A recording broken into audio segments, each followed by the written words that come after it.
असंयम का परिणाम। जीवन में संयम नहीं होना, व्रतों का नहीं होना, यह हमारे कर्म बंध का कारण है।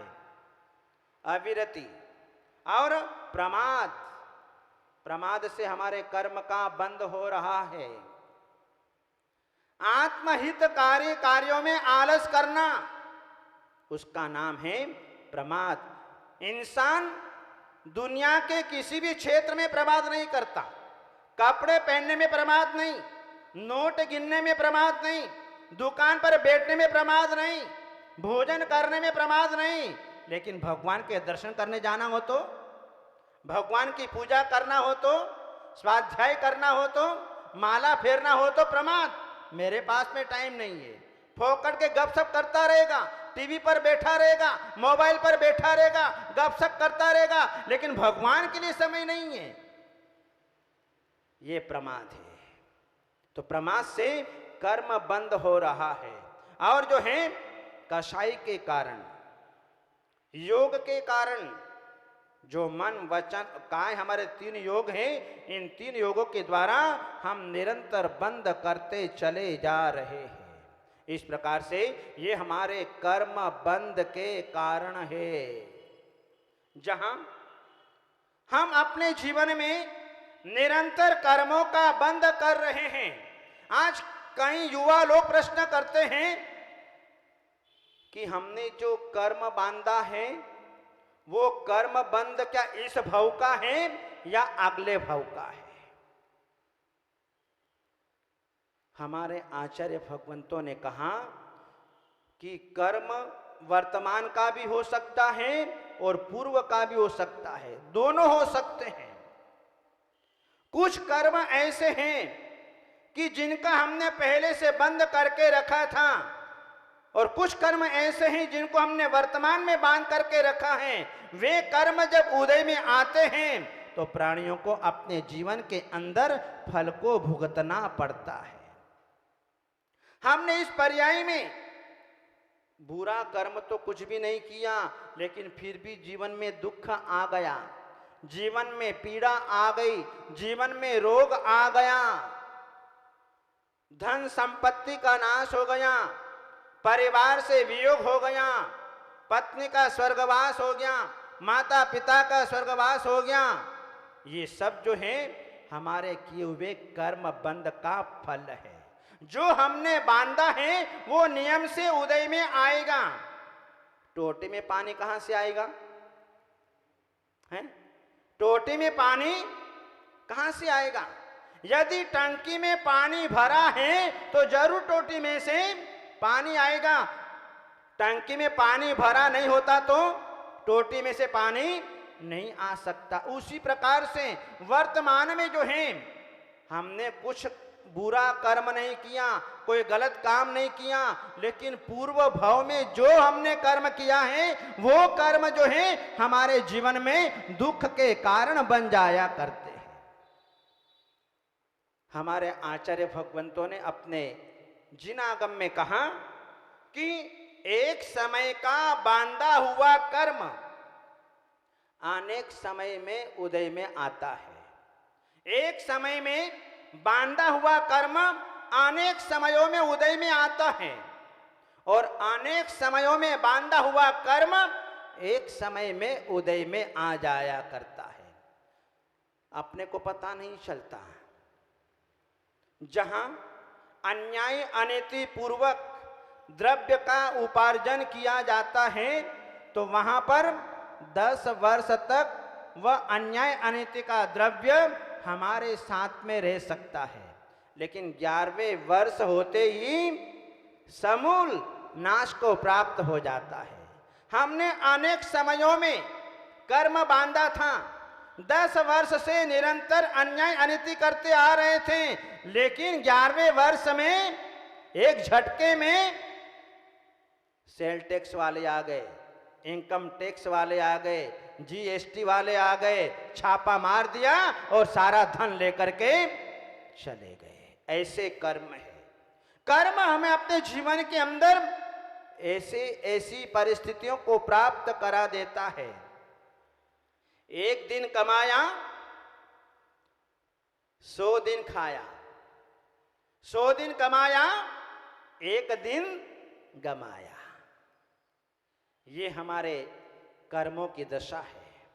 इंसान अपने जीवन के अंदर जो है किस प्रकार से कर्म का बंद करता है, हंसते हंसते कर्म का बंद कर लेता है, मजाक मजाक में कर्म का बंद कर लेता है, कसाई के वशीभूत होकर के पंचेंद्रियों के विषयों के कारण अपने जीवन में कर्मों का बंद कर लेता है। उसे पता नहीं चलता, जब कर्म उदय में आते हैं तब उसे पता चलता है कि मैंने कौन सा कर्म का बंद किया था, उसका फल आज मुझे क्या मिल रहा है। कुछ कर्म ऐसे होते हैं कि तत्काल फल की प्राप्ति हो जाती है, कुछ कर्म ऐसे होते हैं कि साल 2 साल के बाद में उदय में आते हैं, कुछ कर्म ऐसे होते हैं जो भव भवांतर तक हमारे साथ में जाते हैं। तत्काल फल कैसे उदय में आता है? आप किसी व्यक्ति के गाल पर चाटा मार दो, मार के देखो, तत्काल आपका कर्म उदय में आ जाएगा। सामने वाला व्यक्ति आपको फटाक से जो है 2 चाटे मार देगा, ये तत्काल फल। और कुछ कर्म का फल जो है 1 वर्ष के बाद में इंसान को अपने जीवन में मिलता है। तुमने किसी को झापट मार दी और झापट मारने के बाद जो है अब उसके पास में उस समय शक्ति तो थी नहीं, लेकिन 1 वर्ष के बाद में पुनः मिल गया, उसने अपना बदला निकाल लिया, उसके पास में शक्ति आ गई और जो है आपकी पिटाई कर दी। यह 1 वर्ष के बाद और कुछ भव भवांतरों के बाद कर्म का फल इंसान को अपने जीवन के अंदर भुगतना पड़ता है और हम भोग रहे हैं, अनुभव भी कर रहे हैं। कोई भी प्राणी ऐसा नहीं है कि कर्म का अनुभव अपने जीवन में नहीं कर रहा है, प्रति क्षण कर रहा है, हर समय देख रहा है कि मेरे जीवन के अंदर मेरे पाप कर्म का उदय चल रहा है, मैंने ऐसा कौन सा कर्म किया, आज मुझे इसका सामना करना पड़ रहा है। ये कर्म बंध जीव की परिणति के द्वारा होता है। कर्म बंध हम अपने द्वारा ही करते हैं। अपने संसार में जितने भी पदार्थ हैं वे बंध के कारण नहीं है। माइक रखा हुआ है, ये हमारे बंध का कारण नहीं है। टेबल रखी हुई है, ये हमारे बंध का कारण नहीं है। ये धन वैभव रखा हुआ है, ये हमारे बंध के कारण नहीं है। लेकिन उस द्रव्य को देख करके हमारे उपयोग में जो राग द्वेष की परिणति होती है, जो मोह की परिणति होती है, उसके कारण जो है हम अपने जीवन में निरंतर कर्म बंद करते चले जा रहे हैं। कभी राग के वशीभूत होकर के, कभी द्वेष के वशीभूत होकर के, तो कभी मोह के वशीभूत होकर के जीव अपने जीवन में कर्म का बंद कर लिया करता है। राग जो है बड़ा खतरनाक है, मीठा जहर है। द्वेष जो है वो कड़वा जहर है, वो तत्काल प्राणों का अपहरण कर लेता है। राग जो है धीरे धीरे प्राणों का अपहरण करता है। थोड़ा सा भी राग रह जाता है तो संसार में पतन हो जाता है। 5 पांडव ध्यान में तल्लीन थे और ध्यान में तल्लीन थे तो शत्रु ने आकर के उन 5 भाइयों के शरीर के ऊपर गरम गरम लोहे के आभूषण पहना दिए, गरम गरम लोहे के आभूषण पहना दिए। इधर जो है 3 भाई युधिष्ठिर, भीम, अर्जुन अपने ध्यान में तल्लीन हो गए और नकुल और सहदेव वे जो है ध्यान में डगमगा गए। मन में विकल्प आ गया, ओहो मेरे भाई जल रहे हैं, हम जल रहे हैं, इसकी चिंता नहीं हो रही है, हमारे तीनों भाई जल रहे हैं। ये मन में विकल्प आ गया, भाइयों के प्रति राग का भाव आ गया। एक छोटा सा राग आ गया भाई के प्रति तो 33 सागर की जेल और मिल गई। सीता ने अपने जीवन में स्वर्ण मृग से राग किया तो राम को खोना पड़ा, और रावण ने जो है सीता के साथ में राग किया तो नरक में जाना पड़ा।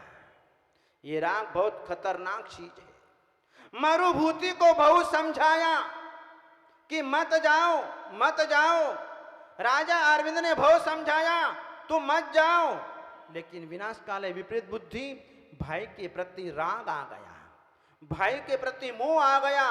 कोई बात नहीं, जो हुआ सो हुआ, चलो मैं अपने भाई को लेकर के आऊंगा। इष्ट वियोग जो है अपने भाई को सहन नहीं हुआ, और जो है मना करने पर भी वह लेने के लिए चला गया। भवितव्यता को कोई नहीं टाल सकता, होनहार को कोई नहीं टाल सकता। विनाश काले विपरीत बुद्धि, चला गया और जैसे ही गया भाई के चरणों में झुका, कमट के चरणों में झुका, तो कमट ने जो है उसके ऊपर शिला पटक दी और मर करके जो है हाथी की पर्याय को प्राप्त हो गया। ये राग का फल। ऐसे अनेक उदाहरण हमारे जैन शास्त्रों में भरे पड़े हुए हैं। तो जहां ये राग, ये द्वेष, ये मोह, ये हमारे कर्म बंध के कारण हैं। इसलिए हमारे कुंद आचार्य देव ने समय सार ग्रंथ में कहा, रत्तो बंधति कम्मम मुंचद जीवो विराग संपन्नो ऐसो जीर्णो वदेशो तम्हा कम्मे सुमारज। कुंद आचार्य देव कह रहे हैं, रत्तो बंधति कम्मम, रागी जीव कर्मों को बांधता है, विराग संपन्नो, और विराग से संपन्न जीव कर्मों से छूटता है। ऐसो जीर्णो देशो, यह जिनेन्द्र भगवान का उपदेश है। तम, हाँ, इसलिए कम्मे सुमारज, तू जो है कर्म में राग मत कर, पर पदार्थों में राग मत कर, ये तुझे संसार में भटकाने वाले हैं, संसार में परिभ्रमण कराने वाले हैं। ये तुझे सार संक्षिप्त उपदेश दिया है कि जो है रागी जीव कर्म को बांधता है और वितरागी जीव, विरागी जीव कर्मों से छूट जाता है। इसलिए अपने जीवन में तू जरा सा भी राग भाव मत कर। 6 डाला में दौलत राम जी ने कहा, यह राग आग दहे सदा ताते समामृत से ये चिर भजे विषय कसाय अब तो त्याग निज पद बेये। कहाँ रच्चो पर पद में न तेरो क्यों यह दुख सहे। अब दोलो हो सुखी स्वपद रुचि दाव मत चूको यह राग आग दहे सदा, यह राग की आग निरंतर जलाने वाली है। इसलिए समता रूपी अमृत का रस पान करना चाहिए। चिर भजे विषय कसाय, चिरकाल से तुमने विषय कसायों का सेवन किया है, अब तो त्याग निज पद बेइये, अब तो जो है तू इनका त्याग कर और अपनी आत्मा में लग। कहाँ रचो पर पद में न तेरो, अरे तू पर पद में कहाँ रचा पचा हुआ है, वो तेरा पद नहीं है, तू क्यों दुख उठा रहा है। हे दौलत राम, तू जो है अपने जीवन के अंदर सावधान हो जा। संसार की प्रत्येक आत्मा दौलत राम है, सबके पास में दौलत है। अनंत दर्शन ज्ञान सुख वीर्य की दौलत हर प्राणी के पास में है। इसलिए दौलत राम जी स्वयं को भी उपदेश दे रहे हैं और उसके माध्यम से सारे भव्य जीवों को भी उपदेश दे रहे हैं। तो अपने जीवन के अंदर जरा सा भी राग मत कर, द्वेष मत कर, मोह मत कर, ये तुझे संसार में ही परिभ्रमण कराने वाले हैं, ये तुझे कर्म का बंध कराने वाले हैं। इसलिए तू अपने जीवन के अंदर बंध को रोक। बंध का ज्ञान करके मेरे द्वारा कौन से परिणाम हो रहे हैं कि मैं कौन से कर्म का बंध कर रहा हूं, आज मुझे ज्ञान नहीं हो रहा है। आज मेरे ज्ञान कर्म का यह बंधा हुआ है, इसलिए आज मुझे याद नहीं हो रहा है। आज मैं भगवान के दर्शन करने के लिए आया, भगवान के दर्शन नहीं हो पाए, ये मेरे दर्शनावरण कर्म का उदय है। आज मुझे अपने जीवन के अंदर सुख और दुख मिला, ये मेरे वेदनी कर्म का कारण है। मुझे जीवन में सम्यक दर्शन की प्राप्ति नहीं हो पाई, ये मेरे मोहिनी कर्म के बंध का फल है। आज मुझे दान लाभ भोग उपभोग वीर्य में आज मुझे कुछ भी नहीं मिल रहा है, ये मेरे अंतराय कर्म का बंध का फल है।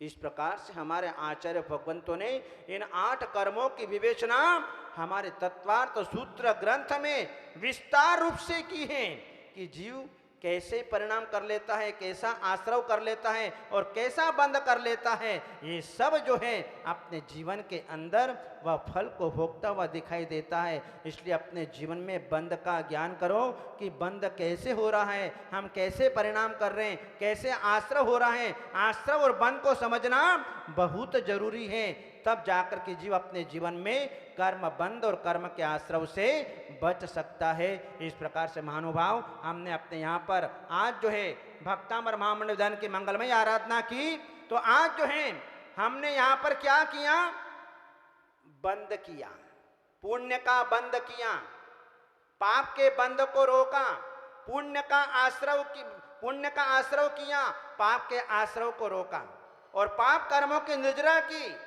और पुराने नवीन कर्मों को आने नहीं दिया।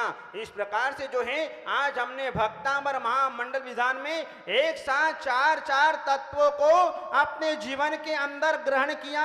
हम जितनी देर यहाँ पर बैठे उतनी देर जो है हमने पुण्य का बंध किया, पाप को रोका और जो है हमने पुण्य का आश्रव किया, पाप के आश्रव को रोका। हमने जो है कर्मों का संवर किया और कर्मों की निर्जरा की। इस सब के लिए मंगलमय आशीर्वाद आप अपने जीवन में निरंतर फले फूले, आपका तन मन धन मंगलमय हो, ऐसा मंगलमय आशीर्वाद